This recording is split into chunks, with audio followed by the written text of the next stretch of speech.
According to me, this is a very brilliant suggestion that we ought now to start to exercise it in our school's calendar. Just listen. Tukiangalia kama nchi tuone that hii second term probably is too long na inakuanga na mambo mengi inafanyika. Tukiangalia kama nchi tuone that we can change our calendar ya mashule.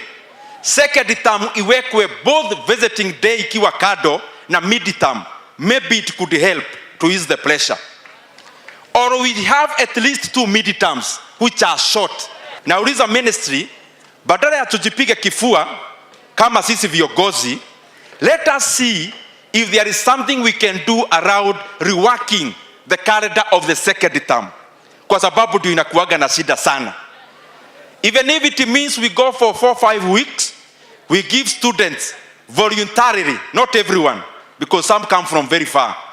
Even if we give them a voluntary break or from Thursday to Monday, and we do maybe 2 short midterms, probably it could ease pressure na tuache kuona hizi mambo zinafanyika katika mashule. Where I say that this is a very brilliant suggestion is that now, all these dramas that we witness in this country, more so pertaining the high schools, all this umeona sijui school Y imechomewa, umeona that okay, school Z has gone on strike. Only these things happen in one term. When you look at this term in school calendar, we have 3 terms per year, or rather a year. And this term, we have the first term, second term, and the third term. And most of the people wanakuanga like the third term is the term that now these children want to transit to another class. And there is no way watafanya michezo shuleni.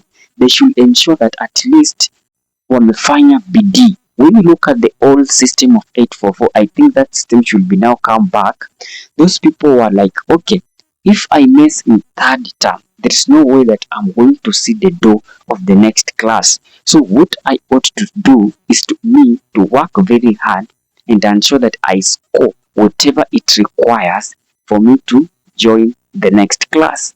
But now, when you go to the first term is structured in a manner that now you are feeling first term is structured in a manner that now that you are feeling the new class. Now you are now dealing with the new stuffs. You ought now to sit down and try to digest it. If it is mathematics, you are facing the new concept, and you are facing everything new. The new class, the new concept, the new subjects there. You are also interacting with the new teachers of that class. So what people tend to do in first term as the pupils, wao wanakaa chini kwanza, they try to figure out, okay, hapa nikileta michezo, hii subject zitaishika. So what I ought to do, let me sit down, listen to teachers. Then during that time, we have a lot of activities. Not just activities in manner of games, but activities in that each and every teacher is coming in, pouring homework day in, day out, so that these children, or rather this student, can start to grasp the new concept of that new classes, and everything is new. So in first term, people are not hawafanyangi more of dramas, kwa sababu the students knows that nikimesi hapa nimeenda ama what if the exams sijafanya exam ya subject, sijafanya exam ya class, let me say grade 10, have never done exam of it. What I will do, I will be keen niangalie how the exam is, so that from there ndio nitafanya mambo zangu. Now comes to second term. This is a very dangerous term in our school calendar. And now this we go back to suggestion of Ndindi Nyoro. Why can this now teachers, together with those people who come up with these calendars, they sit down and figure out on, okay, this term for some of the students, it seems to be a very long term.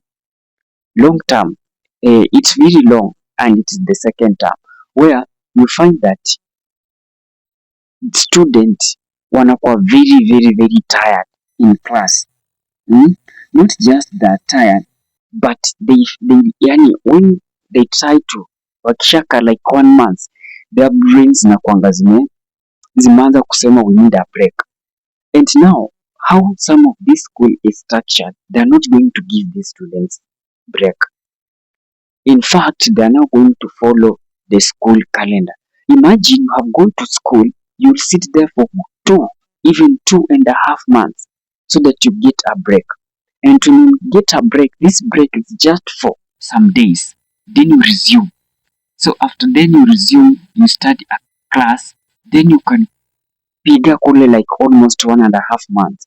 It seems that this is the time that children or the student wamekaa shule in a long time ever.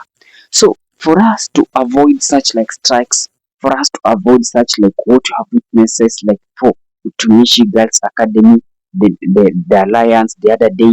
So what you need to do, you sit down and figure out, even though this term will be long, but let's try as much to break it.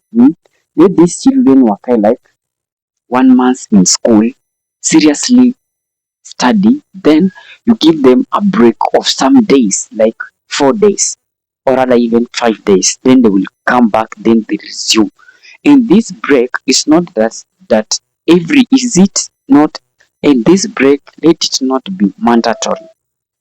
And this break let it not be mandatory. Let it be for those students wenye watajiweza and for those parents wenye watajiweza. Let's have a break. And for those who will remain in school, say that they will remain in school studying. Let them sa to relax kabisa like 2 to 3 days or relax, then when wana resume akili itakuwa fresh, then things that these children are planning, then it will not happen. But if this system continue to give it a damp ears on this, then we are going to witness more dramas in these schools of ours. And now it will now difficult for our student also to catch up with. Juu sasa jamaa amekaa amechoka, what else? So now ina bring in these things that you are witnessing. If the brains is tired, automatically it will become idle. And when it becomes idle, huyu jamaa kwa class, mwalimu anafundisha, akishaenda ana remain to be idle. The brain wants to relax. Next thing, brain itamdirect aje, okay, get out of school. You are in the mid-term, or rather katikati ya mwezi, or katikati ya term, you cannot just break and go home. You have also to get a valid leave out from the administration. And the administration, they are not willing to comply with your request. What they will do, wataka pressure, watasema you cannot go home. So now it will bring up for these children, students to start to plan on how to get out of school. Not just out of school to go to learn, but out of school in, not just to get out of school using the correct way, but they want to be out of school using the other jovial means. Now that ndo tutajipata we have something like strikes, wanachoma mashule, wanafanya ABCD, whatever they want just because to get out of school. Why can now these parents together with teachers and Ministry of Education to sit down and realize that okay, hawa watu wakikaa hivi kidogo tuwapeka break kwanza, waende wafanye nini, wapumzike then warudi, waende wapumzike then warudi. Even though it seems to be somehow expensive to some of the parents in terms of fare or even transportation cost, but it helps at times. Ndio okay, huyu jamaa akienda hivi akae 2-3 days then ata come back, hivyo itakuwa better. I think that suggestion can help to reduce whatever you are witnessing. It can help to reduce fires in school. It can help to reduce strikes in school. It can help also to reduce fatigue among children. Iti kitu itakuwa will break monotony, then everything will be okay. What is your thought, guys, on that? Drop it in comment section. I'll be doing my best to read it and giving you a response. And with that, guys, peace and love.